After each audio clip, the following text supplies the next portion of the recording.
Bueno, cuando nosotros empezamos esta serie del ¿en qué creemos?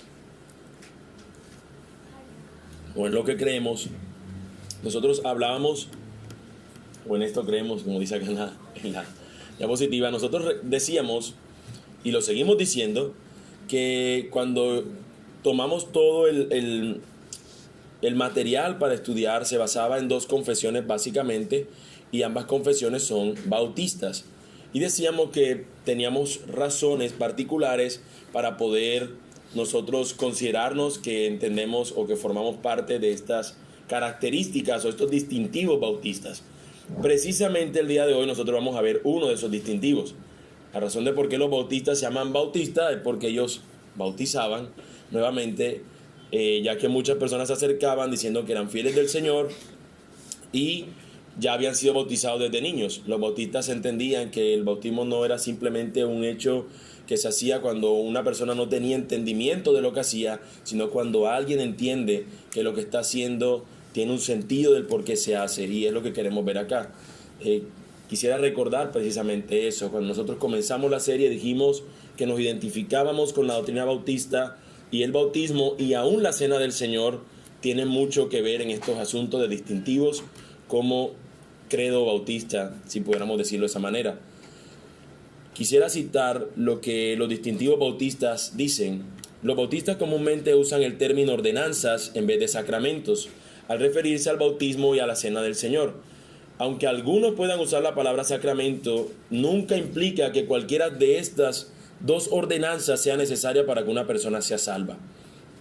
Los sacramentos tienen una particularidad, que cuando los dicen, este es un sacramento, lo que está simbolizando es que son elementos que tiene que practicar un creyente para ser salvo, que es lo que normalmente la Iglesia Católica pues ha enseñado, que si tú quieres ser salvo tienes que bautizarte, tienes que hacer determinadas cosas, y por eso se llaman sacramentos.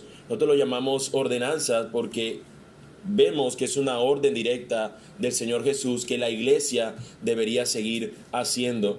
Fielmente declaramos que el bautismo y la cena del Señor son símbolos y no son necesarios para la salvación. Sin embargo, sí son una parte significativa de la práctica y la adoración cristiana. El bautismo y la cena del Señor son prácticas, son símbolos, representan ciertos elementos que nosotros deberíamos considerar.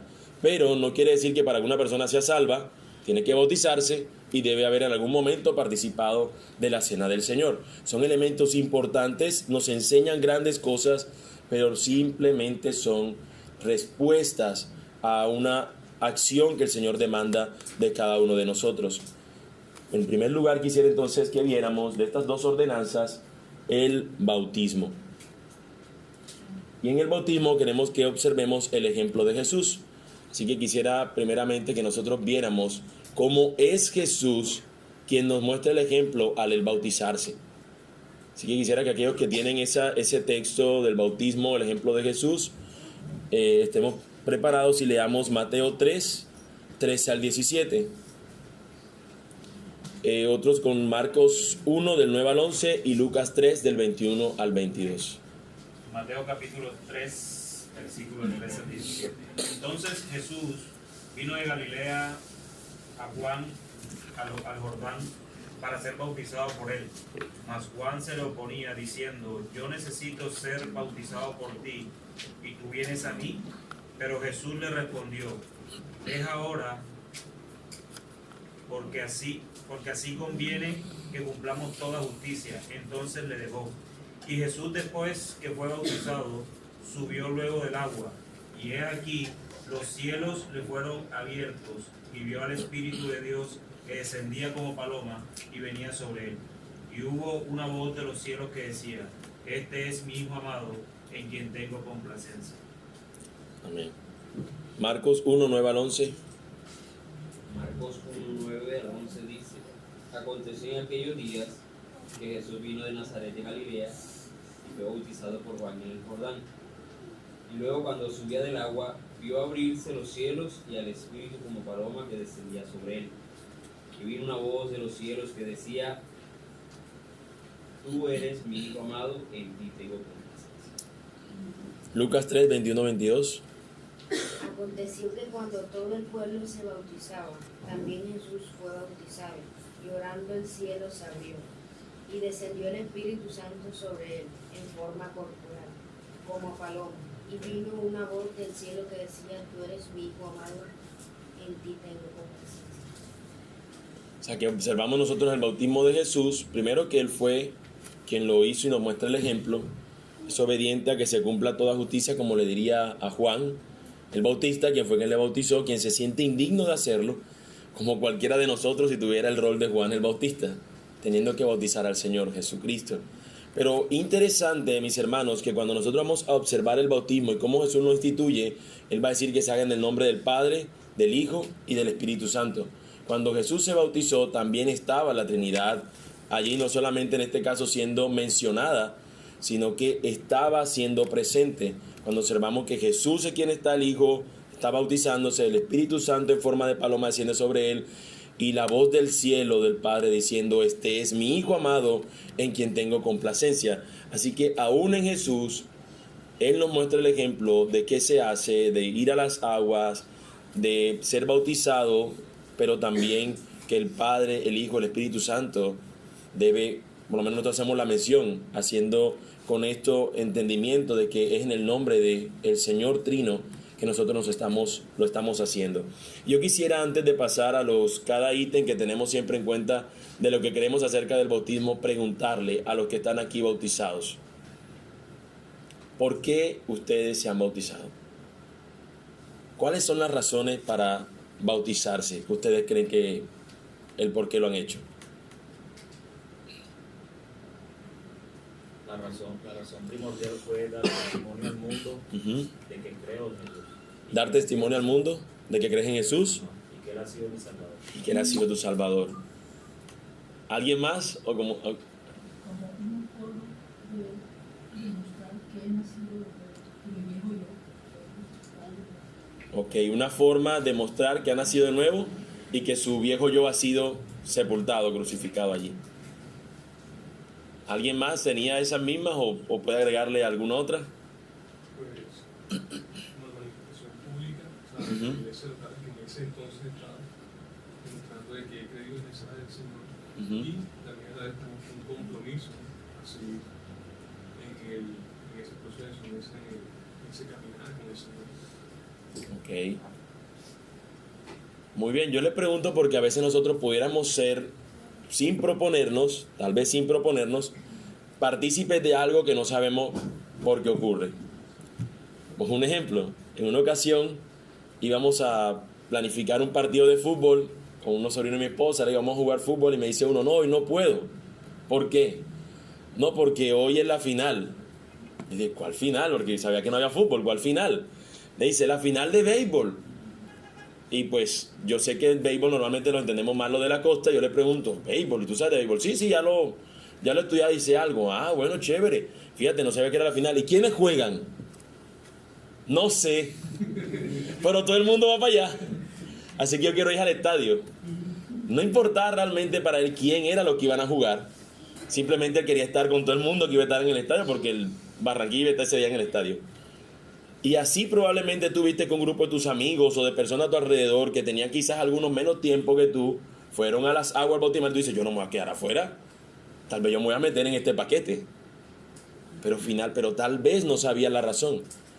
Y yo creo que muchas veces nosotros podemos deducir de las no respuestas que probablemente no supimos lo que hicimos. Cuando usted le dan un plato de comida que usted nunca ha probado, usted tiene que compararlo con algo. Esto sabe a, yo creo que a pollo. El pollo, todos lo sabemos a pollo. Si es pato, sabe a pollo. Si es iguana, sabe a pollo. Lo que sea que te den dice, sabe a pollo. No sé por qué. Pero nosotros creemos que el bautismo es, me echaron agua o me sumergieron en agua. Fue en una piscina, o fue en el mar, o fue en el río. Fue en un Hawái, no sé. Pero a veces nosotros pensamos que simplemente no importa, todos los cristianos lo han hecho y nosotros lo hicimos también. Es importante el saber qué es el bautismo y por qué nosotros hemos hecho. Y si lo has hecho, ¿qué ha significado para el mundo y para los demás creyentes el hecho que tú te hayas bautizado? Y aquí entonces, mis hermanos, lo que nosotros entendemos por bautismo. Como primer enunciado, el bautismo cristiano es la inmersión de un creyente en agua. Como he dicho ahorita, vamos a mencionar el bautismo como el distintivo que nosotros tenemos, cómo lo vemos. Se diferencia de algunos otros credos, de algunos otros cristianos, ya que otros lo hacen por aspersión. Por ejemplo, este vaso de agua sería suficiente en algunos otros contextos para bautizar a una persona. Solamente bastaría hacer los demás elementos, pero solamente con una cantidad de agua sobre la cabeza de una persona sería suficiente para bautizarlo. Pero nosotros vemos o entendemos que quizás le falta ese elemento, algo más particular, y es el hecho de que encontramos a Jesús yendo al río. Es el hecho de que nosotros encontramos que hay un elemento particular entre la persona sumergirse, o como dice acá, por inmersión, que es que el agua te sobrepase y luego el volver otra vez a salir de las aguas. Ya hablaremos de eso un poco más adelante. Pero el bautismo cristiano es la inmersión de un creyente en agua. Y quisiéramos que Hechos 8, 35 y 39 y Juan 3, 22, 23, 4 y 2 nos mostrara algo al respecto a esto. ¿Quién tiene Hechos 8, 35?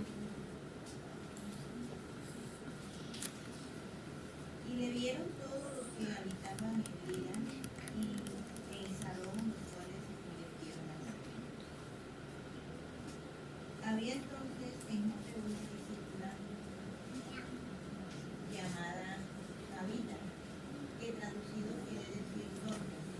Esa abundaba en buenas obras y en limosnas. Y aconteció que en aquellos días que enfermó y murió. Después de lavada, la pusieron en una sala. Y como Lida estaba cerca de Jope, los discípulos, oyendo que Pedro estaba allí, le enviaron 2 hombres a rogar: no tardes en venir a nosotros. Sí, ese no. Yo creo que no es. Estaba buscándolo para...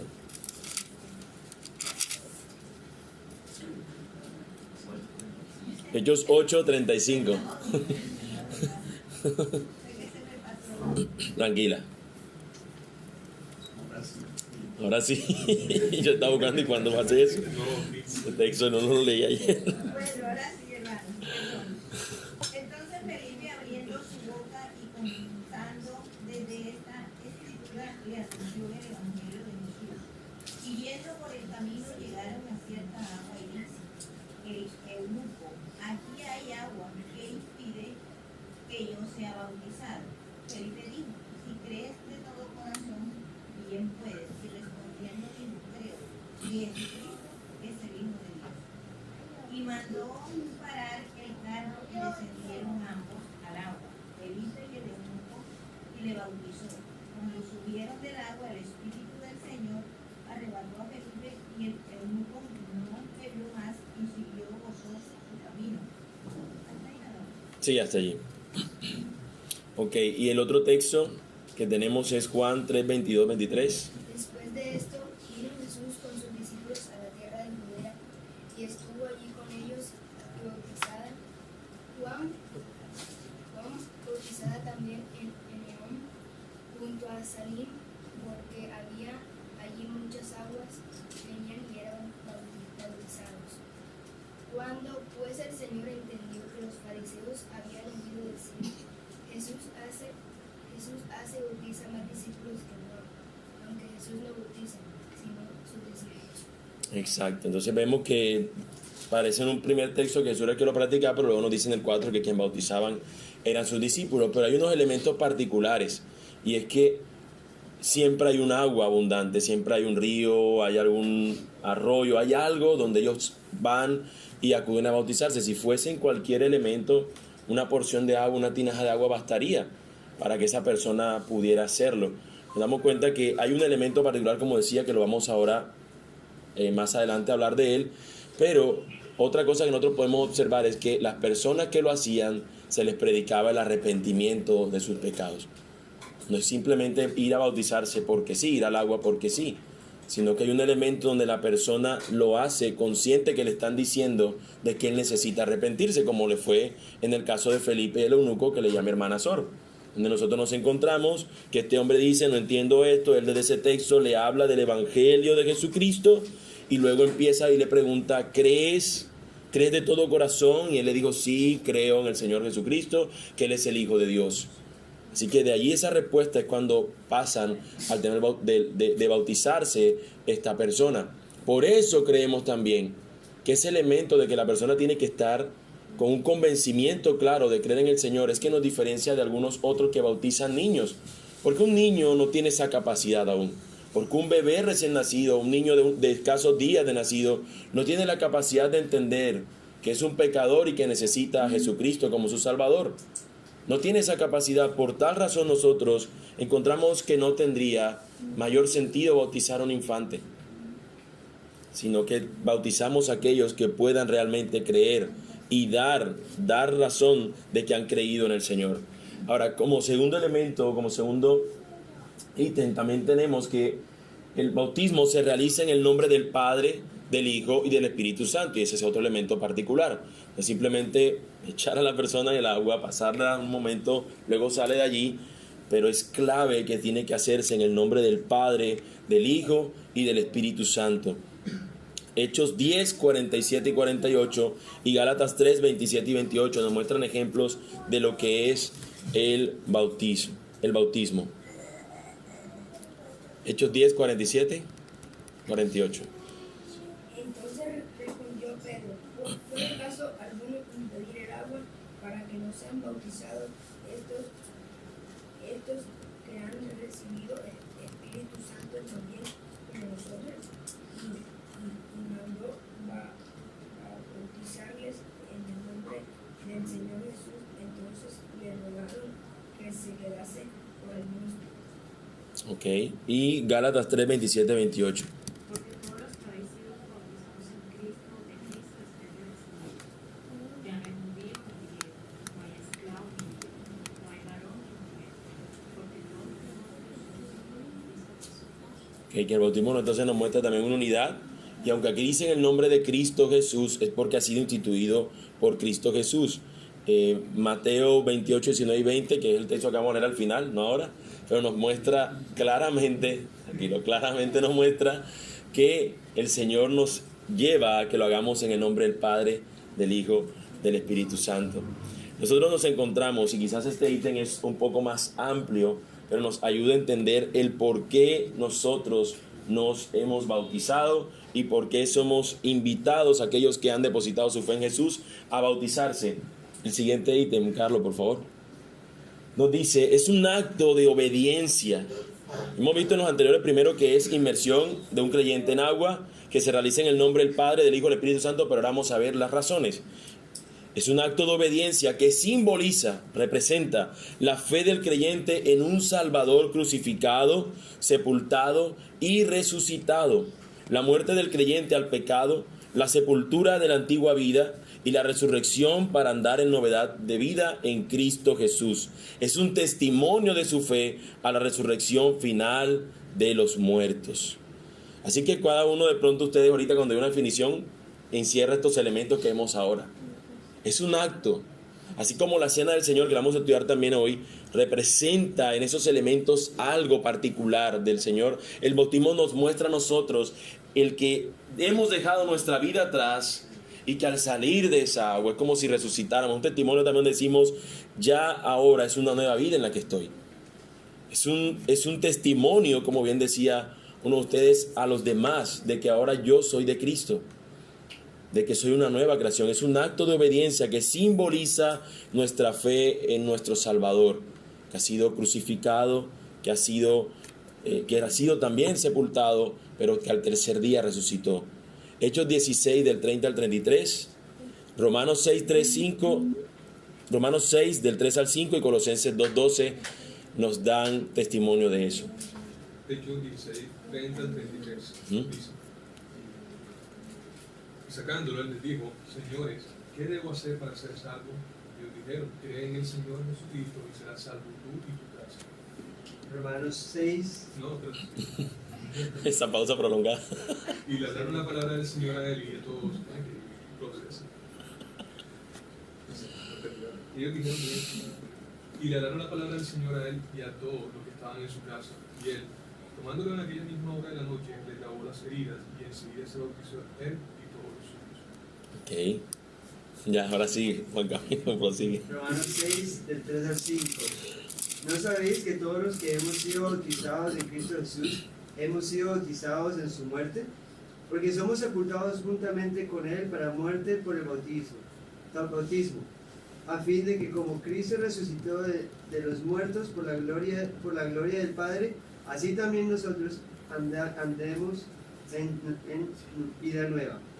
Porque si fuimos plantados juntamente con Él en semejanza de su muerte, así también lo seremos en su resurrección. Okay. Y Colosenses 2:12. ¿Quién tiene Colosenses 2:12? ¿Ninguno? ¿Lo uso? Sí, vale, por favor. Colosenses 2:12. Sepultados con Él en el bautismo, en el cual fuiste también resucitados con Él, mediante la fe en el poder de Dios que le levantó de los muertos. O sea que ese texto nos muestra que hay en el bautismo como si sepultáramos, pero al mismo tiempo también hay una resurrección. Nos muestra esos elementos. Quisiera en el texto que leía nuestro hermano Carlos, de pronto si alguno lo leyó y entendió que el texto nos invita a que porque creyó ese hombre que está allí mencionado, que es el carcelero de Filipo, toda su casa inmediatamente iba a creer solamente porque él creyó. Pero el texto nos muestra más adelante, en el mismo pasaje que él leyó, dice, ellos dijeron, cree en el Señor Jesucristo y serás salvo tú y tu casa, y le hablaron la palabra del Señor a él y a todos los que estaban en su casa. Si hubiese sido que una persona cree y toda su familia va a creer, entonces no hubiese sido necesario que se le hablara también de la palabra a los demás de su casa. La razón por la que los demás creyeron es porque a ellos también se les predicó de la palabra, se les predicó el evangelio. Y después de habérsele predicado la palabra, es que ellos son bautizados. Así que hay una respuesta después de las personas haber creído en el Señor. Nos encontramos, mis hermanos, entonces, que como es una ordenanza de la iglesia, es un requisito que precede al privilegio de ser miembro de la iglesia y a participar en la cena del Señor. Consideramos que aquellos que hemos creído en Jesucristo, la respuesta que estas personas deberíamos dar al creer en Jesús es bautizarse. Algunos tienen temor porque dicen, no, es que si me bautizo, entonces ya no puedo hacer X cosa. Si todavía estás lidiando con eso, entonces realmente no eres un creyente que ha comprendido fielmente el evangelio. Aquellos que han comprendido que ahora son de Cristo, ellos van a querer emular lo que Cristo ha hecho, pero también obedecer en lo que Él ha ordenado. Y Él claramente ha mandado a que aquellos que creen en Él, que son sus discípulos, se bauticen. Por tal razón nosotros vemos que para que una persona pueda considerarse que es realmente un creyente y que por lo tal puede formar parte de una iglesia, es a través de esa manera particular. Hechos 2, 41 y 42 nos muestra cómo la iglesia primitiva lo hacía. Hechos 2, 41 y 42. Así que los que recibieron sus palabras fueron bautizados y se añadieron aquel día como 3,000 personas y perseveraron en la doctrina de los apóstoles, en la comunión unos con otros, en el partimiento del pan y en las oraciones. Ok. Fíjense qué interesante, ¿no? Dice que los que creyeron, ¿los añadieron a la iglesia? No, dice que se bautizaron. Esa fue su respuesta, ese fue su testimonio, decirle al mundo, soy de Cristo ahora. Y después de eso son añadidos a la iglesia. Y yo sé que cuando nosotros hablamos de esa serie en Hechos, decíamos, es sorprendente ese número inmenso, ¿cómo hicieron para bautizar a esa cantidad de personas? Pero nos mencionan 3,000 personas yendo a las aguas bautismales, bautizándose, se añaden a la iglesia y luego empiezan a disfrutar de los privilegios. Qué manera tan particular lo que la iglesia primitiva lo hizo, ¿no? Las personas empezaron luego a participar en la enseñanza, a gozarse en la doctrina que se llama los apóstoles. Las personas empezaron a tener comunión los unos con los otros, a celebrar el partimiento del pan, y ahorita en los textos nos vamos a dar cuenta que ese partimiento del pan es indicio de la cena del Señor. Y por último nos menciona también el tema de las oraciones. Así que de manera particular nosotros nos vemos cómo el bautismo también es un elemento que da a la persona el hecho de considerarse ahora miembro de una determinada iglesia. Mateo 28, 19 y 20 lo hemos dejado para el final, ya que recoge quizás todo lo que hemos hablado. Sí, por favor, Leo. Dice: por lo tanto, id y hacer discípulos por todas las naciones y bautizarlos en el nombre del Padre, del Hijo y del Espíritu Santo, enseñándoles que guarden todo aquello que les he mandado. Y aquí estoy con todos vosotros todos los días hasta el fin del mundo. Amén. Amén. Así que nosotros cuando leíamos ahorita el bautismo en Cristo Jesús, el bautismo en Cristo Jesús es el bautismo instituido por Cristo Jesús. ¿Y cómo fue el bautismo que instituye Cristo? Lo hemos leído. Bautizándolos, ¿a quiénes? A esos discípulos que ustedes están enseñando. Bautizándoles en el nombre del Padre y del Hijo y del Espíritu Santo.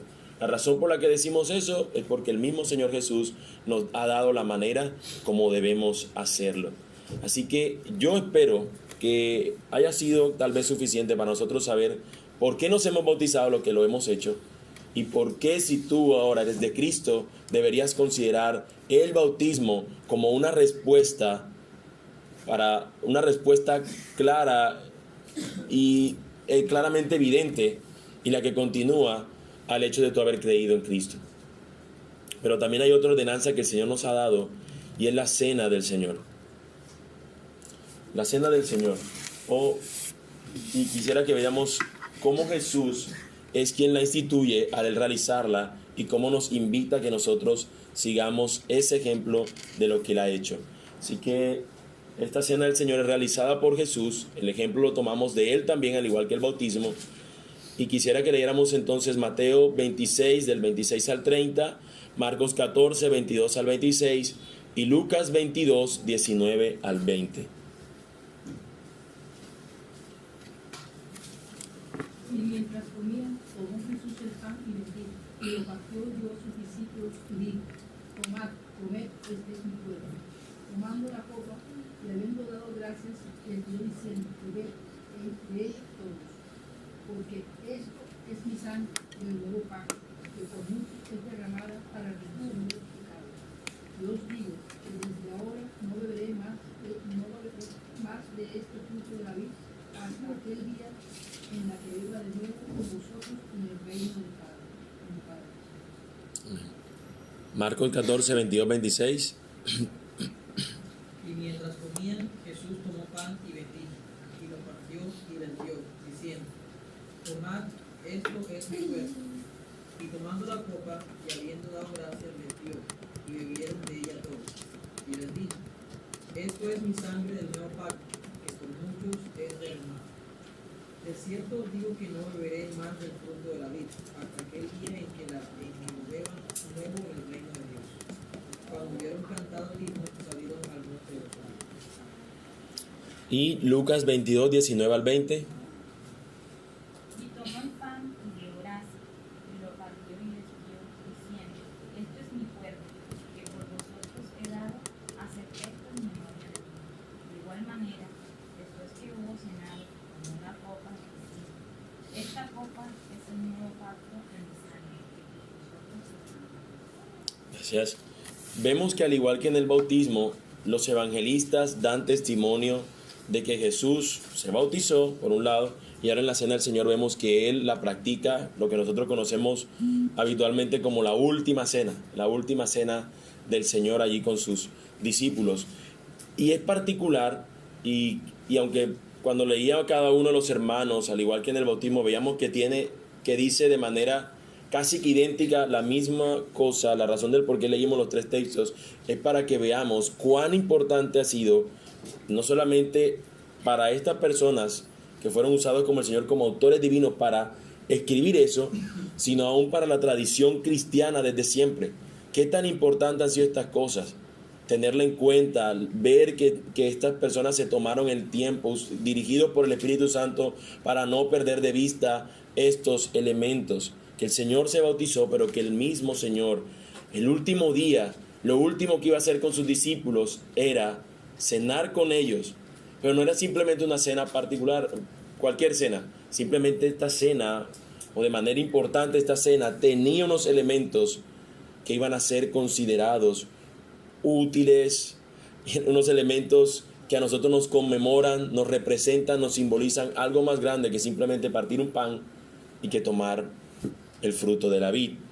Nosotros vemos que la cena del Señor es un acto simbólico de obediencia por el cual los miembros de la iglesia, al participar del pan y del fruto de la vid, conmemoran la muerte del Redentor y anuncian su segunda venida. Recordarán ustedes que en una ocasión el pastor Jacobis hacía entre nosotros, cuando estábamos participando de la Santa Cena, él hacía alusión a lo que se celebraba ese día que Jesús está haciendo la Santa Cena, es el día de la Pascua.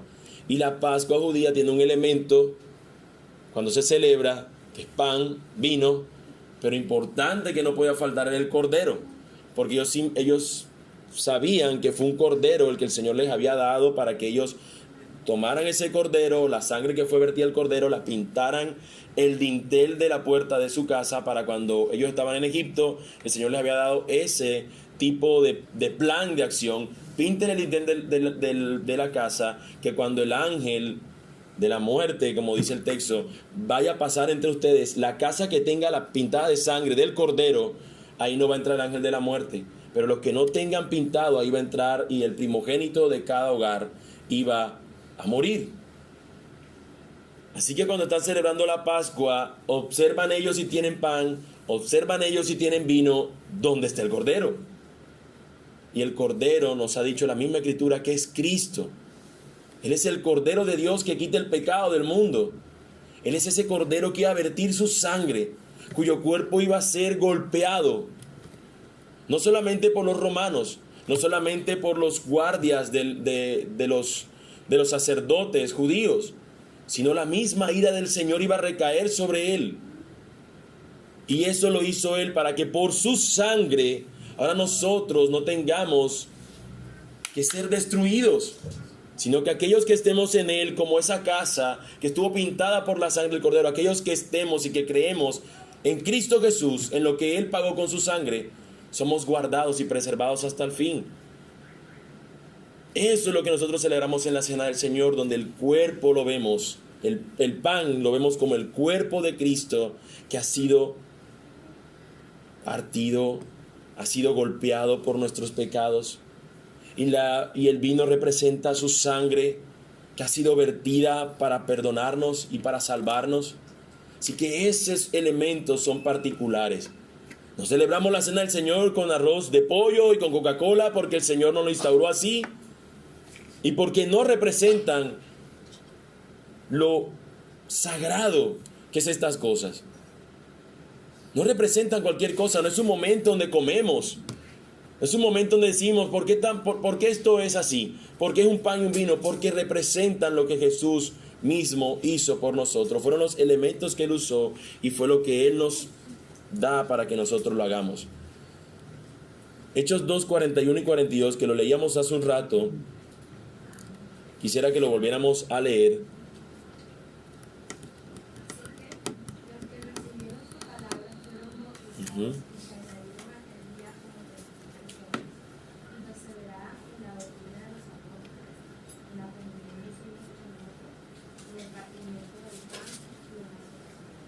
Okay. Ese partimiento del pan lo vamos a dar cuenta en el siguiente texto que se refiere a la Cena del Señor. Pero nosotros vemos que desde el principio, cuando la iglesia comienza, cuando es predicado el Evangelio, las personas se arrepienten, se bautizan, las personas inmediatamente empiezan a conmemorar lo que Jesús les ha dicho: háganlo en memoria de mí. Hechos 27 nos muestra a nosotros cómo esto se sigue manteniendo. Hechos 20, versículo 7. El primer día de la semana nos reunimos para partir el pan. Como iba a salir al día siguiente, Pablo estuvo hablando a los creyentes y prolongó su discurso hasta la medianoche. La iglesia de un principio empezó a reunirse el primer día de la semana, el domingo, porque era el día que se consideró como el día del Señor, porque ese fue el día al que el Señor resucitó, primer día de la semana. Y ese día la iglesia tenía tradicionalmente el hábito santo de celebrar la cena del Señor todas esas veces. De manera particular, nosotros nos damos cuenta que ese partimiento del pan que comenzó en el día que ellos creyeron se seguiría manteniendo cada vez que se reunían en torno al Señor Jesucristo. Así que es algo que se mantiene. Nosotros de manera particular no lo celebramos todos los domingos, no porque no sea algo bueno de hacerlo, al contrario, observamos que la Escritura nos muestra esa celebración, pero la manera particular es porque, al igual que el bautismo que lo hicimos una vez y se nos ha olvidado, ¿por qué lo hicimos? Cuando nosotros empezamos a hacer algo muy habitual, se nos olvida la importancia de eso que hacemos. Por tal razón, hasta el momento, hasta el día de hoy, hemos considerado celebrarlo una vez mensualmente, una vez al mes, donde recordamos, donde le damos ese sentido de adoración al Señor, donde le damos ese sentido de que es algo sacro, algo santo que estamos celebrando. Es un recordatorio, es algo que llega a nuestra mente y nos hace considerar y ver cómo el Señor pagó un precio alto para salvarnos a nosotros. Es algo solemne. Esa solemnidad queremos mantenerla hasta el día de hoy, es lo que hemos considerado, para hacerlo una vez al mes. Pero nos observamos, como bien leían ahora mismo, que lo celebraba la iglesia el primer día de la semana. Ahora, esto era una práctica habitual, donde la iglesia lo hacía y participaban de la cena aquellos creyentes. Primero los Corintios 10, 16 al 21 nos habla un poco al respecto. Primero los Corintios 10, 16 al 21. ¿Tú? Ok, tranquilo. Te esperamos ahí. Dice: la copa de bendición que bendecimos no es la comunión de la sangre de Cristo. El pan que partimos no es la comunión del cuerpo de Cristo. Siendo un solo pan, nosotros, por ser muchos, somos un cuerpo, pues todos participamos de aquel mismo pan. Mirad Israel según la carne: los que comen de los sacrificios no son partícipes del altar. ¿Qué digo pues? ¿Que el ídolo es algo? ¿O que sea algo lo que se sacrifica a los ídolos? Antes digo que lo que los gentiles sacrifican, a los demonios los sacrifican y no a Dios. Y no quiero que vosotros os hagáis partícipes con los demonios. No podéis beber la copa del Señor y la copa de los demonios. No podéis participar de la mesa del Señor y de la mesa de los demonios. Hay un contexto particular. Pablo está hablando de que las personas tendían a tomar elementos o a comer de lo que estaba sacrificado a otros, a los ídolos, y él está instaurando que esto es algo particular de la iglesia, de que no deben simplemente considerar que pueden tomar de acá y tomar de allá, y tiene un contexto muy particular. Lo que yo solamente quisiera tomar de este texto, para no tratar de dar toda la enseñanza del contexto, es que nos muestra que la gente lo hacía, la iglesia lo practicaba. No es simplemente la cena del Señor algo que nosotros queremos hacer ahora, no es solamente algo que se le ocurrió a alguien alguna vez, no es solamente un elemento que nosotros tomamos, lo que venimos de una tradición católica cuando hicimos la primera comunión. No, nos damos cuenta que lo instituyó el Señor, y aún que la iglesia lo practicaba. Y aun cuando desde el principio habían elementos que querían tomar de su cultura pagana, Pablo les está diciendo qué es lo que significa. ¿Acaso no es el vino la comunión con la sangre de Cristo? ¿Acaso no es el pan la comunión con el cuerpo de Cristo? Él da las razones por qué deberían las personas hacerlo y qué es lo que nosotros hacemos cuando celebramos la cena del Señor. Y probablemente algunos de nosotros ha participado sin considerar estas cosas. De hecho, me atrevería a decir a aquellos que vienen de alguna tradición católica que simplemente hicieron la primera comunión porque era lo que había que hacer, al igual que el bautismo cuando eran un bebé, sin saber por qué se bautizaba y sin saber por qué iban a comer un pan y sin vino. Y para los de la Iglesia Católica significa eso. Exactamente. Porque si para nosotros es una representación, para ellos es una realidad. Exactamente. En su teología entendía que el pan es el cuerpo de Cristo y el vino es la sangre. Eso iba. Gracias, hermano. Ok. No, gracias, continúa. Perdón por el spoiler. Tranquilo, hermano. Genial, que lo hayas dicho para que no fuera simplemente que yo traje como algún artículo que dice. Nosotros ahorita decíamos que estos son símbolos, representaciones, y eso también nos diferencia de otras congregaciones. De hecho, como hemos dicho al principio, no son prácticas para salvar a nadie. Lo hemos dicho, no son sacramentos, son ordenanzas. Jesús nos mandó a que nosotros lo hiciéramos. Lo único que nos salva es Cristo, su obra, creer en Él, creer en esa obra. Pero la cena del Señor no nos salva. Lo hacemos como representación, como un símbolo de obediencia, porque nosotros ahora conmemoramos su muerte y esperamos su regreso. Pero algunas congregaciones y la Iglesia Católica es una de ellas, consideran de que el cuerpo es literalmente el cuerpo de Cristo. Cuando lo estás comiéndote el cuerpo de Cristo. Y dicen que cuando bebes el vino, que nada más lo hace el sacerdote, está bebiendo la sangre de Cristo. Y es por una mala interpretación tal vez de Juan 6, donde nos dice Cristo: aquel que no coma de mi cuerpo, aquel que no beba de mi sangre, no es, estoy parafraseando, no es mío, no es de los míos, no ha creído en mí realmente. Pero luego el Señor nos muestra que Él está hablando de algo espiritual sobre el final del mismo texto. Y nos está hablando que es simplemente Él diciendo: el pan que había de venir del cielo, que caía del cielo y que el pueblo comía y se alimentaba de él, yo soy ese pan de vida. Aquel que come de mí, es decir, aquel que cree en mí, su hambre será saciada. Su hambre espiritual será saciada. Está hablando de creer en Él, de poner su confianza. No está hablando de un cuerpo literal. No está hablando en ese sentido. Y nosotros encontramos que esta práctica, aunque era habitual, en 1 Corintios 11, 23 y 29, nos muestra algunas consideraciones particulares a tener en cuenta en cuanto a la cena del Señor. Yo recibí del Señor lo mismo que transmití a ustedes. El Señor Jesús, la noche que fue traicionado, como pan, después de dar gracias, lo partió y dijo: este pan es mi cuerpo, que por ustedes entregó. Hagan esto en memoria de mí. De la misma manera, después de cenar, tomó la copa y dijo: esta copa es el nuevo pacto en mi sangre.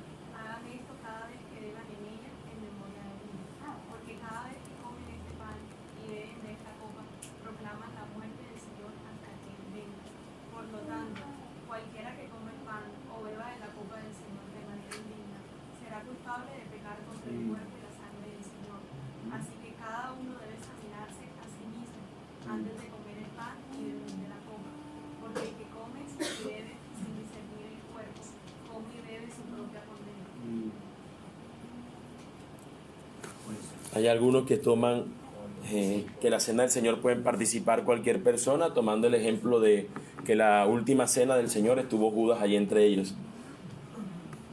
Judas estaba ahí, no era un creyente, así que nosotros podemos darle la cena del Señor a cualquiera. Pero fíjate lo que el texto dice: aquel que toma de la cena sin discernir.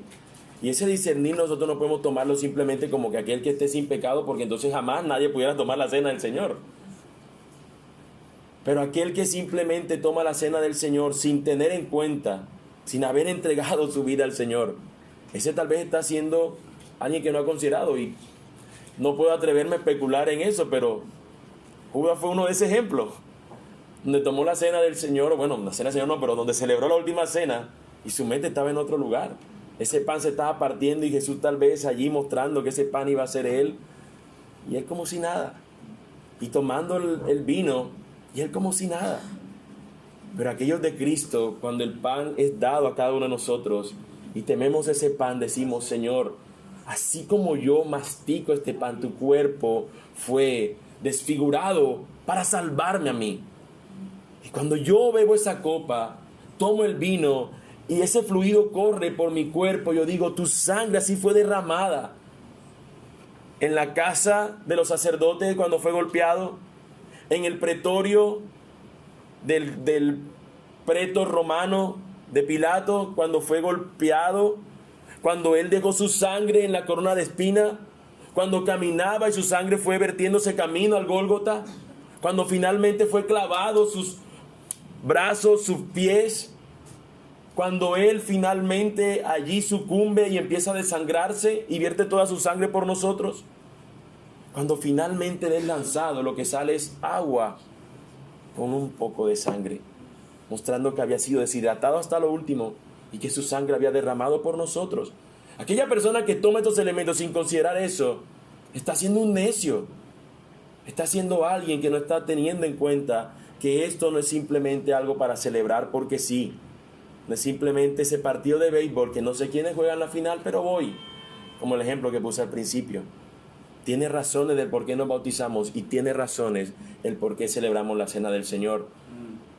Pablo dice, comenzando en el texto que acabó de leer, la hermana Maripaz, que en el versículo 17 en adelante dice que había un abuso en la cena del Señor, que las personas estaban celebrándolo como querían y de hecho algunos llegaban con hambre y se adelantaban a la cena y comían su pedazo de pan. Ay, tenía hambre. Y otros venían, no, yo quiero tomarme un vino, porque les gustaba el licor. Y la gente cogió la cena del Señor como un desorden. Y Pablo tiene que llamar a juicio a las personas a decirle, no es eso lo que hacemos, no es eso lo que celebramos. El que tiene hambre vaya a su casa a comer. El Señor tiene que llamar, así como Cristo cuando ve que el templo lo están tomando como una casa, una cueva de ladrones, y tiene que llamar al orden, porque es una casa de oración. La cena del Señor no es para ser visto como algo simplemente que no tiene sentido. Tiene un sentido santo, tiene un sentido donde nosotros consideramos y vemos Dios. Oh Señor, tú entregaste a tu Hijo para salvarnos a nosotros. Tu ira recayó sobre Él y su cuerpo fue desfigurado y su sangre fue vertida. Esa ira que tenía que caer sobre mí, yo era ese pan partido. Y el Señor lo que hizo fue lo contrario, tomar su lugar, tomar mi lugar y Él estar allí en esa cruz. Así que es algo altamente digno, santo, solemne de ser considerado para nosotros celebrarlo y poder decir, Señor, bendito, nos permites participar de esto. Y por eso nosotros cuando vamos a tomar lo que hoy el Señor nos permite, entre otras cosas, celebrar la cena del Señor, no lo hacemos sino observar nuestras propias vidas. Y cuando decidimos no participar, no lo hacemos porque es que estoy en pecado. Hermanos, todos los que vamos a participar de la cena hemos pecado. Pero lo cierto es que los que hemos participado no es porque seamos pulcros y sin manchas, es porque vemos que eso que se va a celebrar, ese pan, ese vino, representan a mi Salvador, porque Él pagó el precio para perdonarme aún los pecados que haya cometido hoy, aún los que haya cometido antes de celebrar la cena del Señor. Así que, como conclusión, yo quisiera entonces decir que ambas ordenanzas, el bautismo que hablamos al principio y la cena del Señor, requieren una consideración por parte de cada individuo para participar de ellas. La primera, el bautismo, se hace una sola vez y requiere para ello que el individuo sea un creyente y que se sumerja en agua en el nombre del Padre, del Hijo y del Espíritu Santo. Esto simboliza la fe del creyente en su Salvador y una nueva vida a la que él va a ser levantado y va a continuar. Así que hemos dicho varias cosas. Es un creyente el que se bautiza, es lo que nosotros consideramos. Así que el bautismo de infantes, si tú fuiste el que lo hizo, no lo consideramos porque tú no sabías por qué lo hacía. De hecho, una canción dice, me bautizaron cuando tenía tanto tiempo y a mí no me avisaron. Por su parte, la cena del Señor se celebra el primer día de la semana. Y en ocasiones, como lo hacemos nosotros, lo hacemos una vez al mes. Ya hemos dado las razones del por qué lo hacemos. Requiere del individuo un autoexamen, donde observa detenidamente su participación de la misma. La cena del Señor celebra o simboliza dos cosas básicamente. Estas son la muerte del Señor y su segunda venida, como Él ha dicho.